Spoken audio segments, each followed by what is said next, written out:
Greg Janet reporting. Prime Minister Gillard refused to take any questions at her press conference this afternoon, and she declined an invitation to join this program. The Deputy Prime Minister Wayne Swan also didn't want to face questions tonight. Somebody who is prepared to explain his position and the situation inside the Labor Party is the man who brought all this to a head today, Simon Crean. Thank you very much for coming in. Is today's outcome what you had in mind? No. What did you have But it's an outcome. Well, I said that what I wanted was a circuit breaker. It's not the circuit breaker I thought, but nevertheless it is a circuit breaker. Because she's been re-endorsed unopposed. I'm surprised that Kevin Rudd didn't stand. I can't understand why all of this agitation would be on, including the need to bring it to a head, then for the pretender not to stump up. But he so that was he should have run. There's no question about that, Leigh. He should have run, because I think that itself would have been an important cleansing, I suppose, for the party. But that didn't happen. I think it does give the Prime Minister, quite frankly, a much stronger mandate, and it certainly means that not only the call for the destabilisation must stop, in my view, there's no way he can countenance or credibly argue that his position should be taken seriously. But he said today that he gave an undertaking that he wouldn't challenge, that he would have to be drafted, and so he said today that he was simply sticking by that undertaking. That's rubbish. She gave him the way out. He wasn't challenging. The Prime Minister called it on. Called it on because I asked her to. Now, at one stage that wasn't going to happen, and then the petition was going to happen. How silly would the petitioners have looked, having called for it? There was no contender. You say that it's a circuit breaker, but as long as Julia Gillard and Kevin Rudd are both in the Parliament, how is it going to be a circuit breaker? Well, they're in the Parliament, they're elected. You really think that the solution is by resignation? I don't. Well, perhaps there is no solution. Politics is a tough game, and today was one of those days, I guess. You have to deal with all sorts of people, some that you don't like, some that you violently disagree with, and not necessarily those that just sit on the other side. But that's the nature of the game, because we're a diverse society. So it's not a problem that people who have strong animosities or strong differences are required to sit in the same parliament. I don't see anything strange with that. What I do think, though, there is an obligation on behalf of, because they're not there in their own right. Let's face it, no matter how popular or unpopular people might be from time to time, they're not there other than through a Labor Party ticket.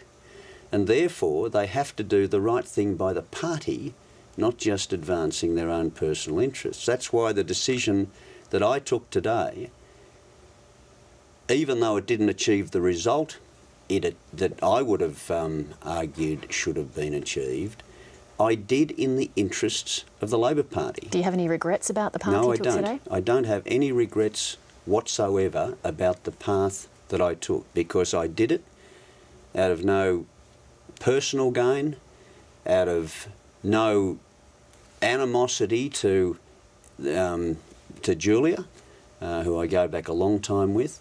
It meant me having to put my differences aside with Kevin, but also pledging that in the healing process that I wanted to be part of the exercise that demonstrated the very point that you were just asking me about, that we could actually heal, that we could actually come together, settle our difference in the interests of unifying the show. But now, if that result didn't work, the one thing the Labor Party must now do is to unify around the result they got. But isn't there another issue here? One side of it is the party healing, but the other side of it is whether or not Julia Gillard is the best person to put your message forward, and whether or not the electorate likes her or listens to her. But that's a judgment the party room makes, and I gave them the opportunity to make that. They made that decision today, and I respect that decision. I've always abided by the caucus decisions and the reality, and so everyone should. But the reality is that it is far better to have the opportunity for the expression of that view, to settle it and to move on. Does the decision that the caucus has taken today mean that Labor is headed for an electoral annihilation? Not necessarily. Obviously it is if the polls stay at 31, 34. You can't win from that position. I've said that before. But I think that there are two reasons why they're down there. One is the destabilisation. Hopefully today will resolve that, and it must. Will it though? It must. I don't think Kevin can credibly mount the argument to anyone, including in the media, sell the dummy again, that he's got the numbers. What if, as the election draws closer... And really, I don't understand why he didn't want to test it, because presumably he was going to get more. He didn't stand last time. But perhaps because it wasn't to his timing. Wasn't to his timing. I don't accept that. What happens if, as the election... His side knew exactly what was involved. What happens if, as the election draws closer, your colleagues panic because they see that the polls aren't improving? Is there not a window that Kevin Rudd could come back in if a big majority of your colleagues said, we've got to do something, let's go to Kevin Rudd? I just think that the opportunity was given them today. I created that opportunity. I've got no regrets about having done that. But they've made their decision.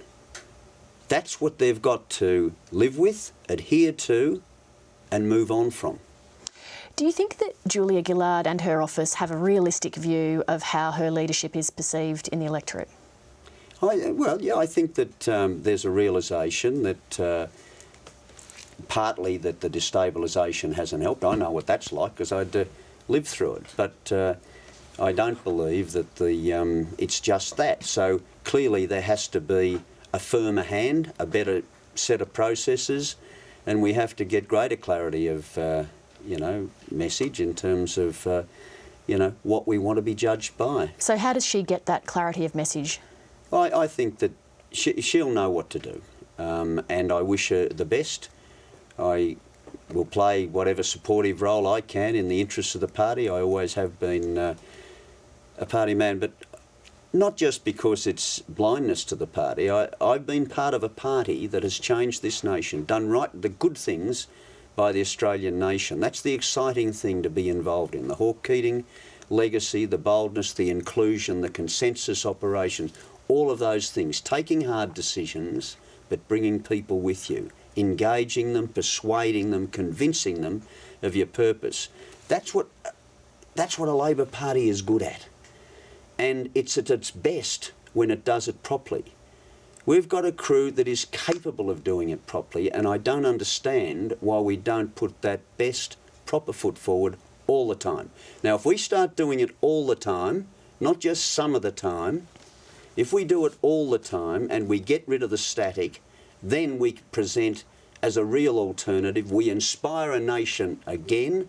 We remind people of what our brand really is. We don't have to invent our brand.